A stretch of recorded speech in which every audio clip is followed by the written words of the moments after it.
95% of people report multitasking on devices every day.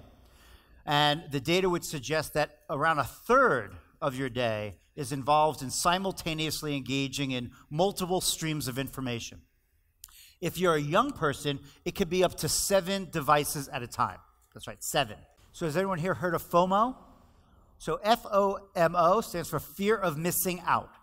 This is a very, very powerful source of anxiety for a lot of people. While they're doing one thing, they're worried about what other thing they're missing, especially with social media, especially with young people. But still, many other people feel it.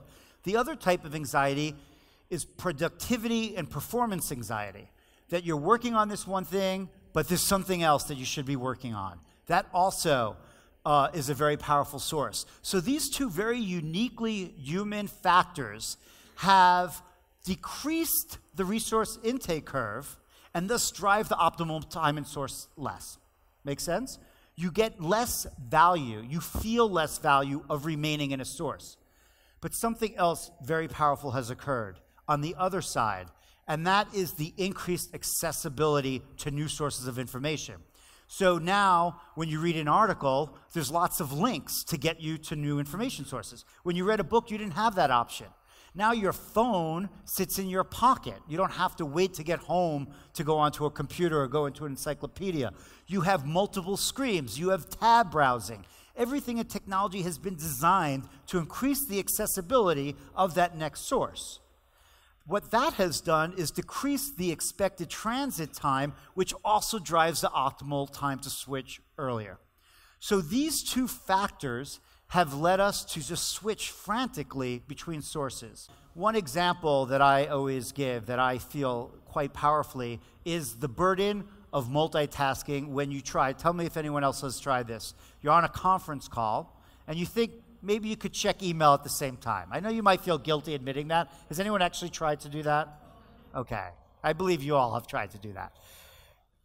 You know it's impossible, right? You feel the burden. Like you would have to be, not send that email if it's important because you could read it over later, or you might have to ask the person to repeat what they're saying and then you feel guilty that you were doing something else. But I find that's like a really powerful example to realize that your brain cannot parallel process both those pieces of information.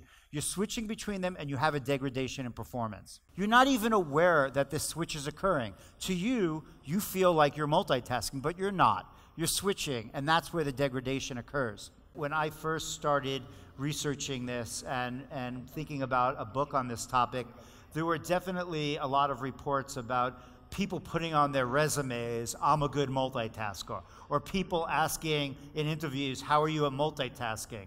And now that seems to be changing. I think, these type of perspective and large-scale viewpoints about how people should perform take a long time to change.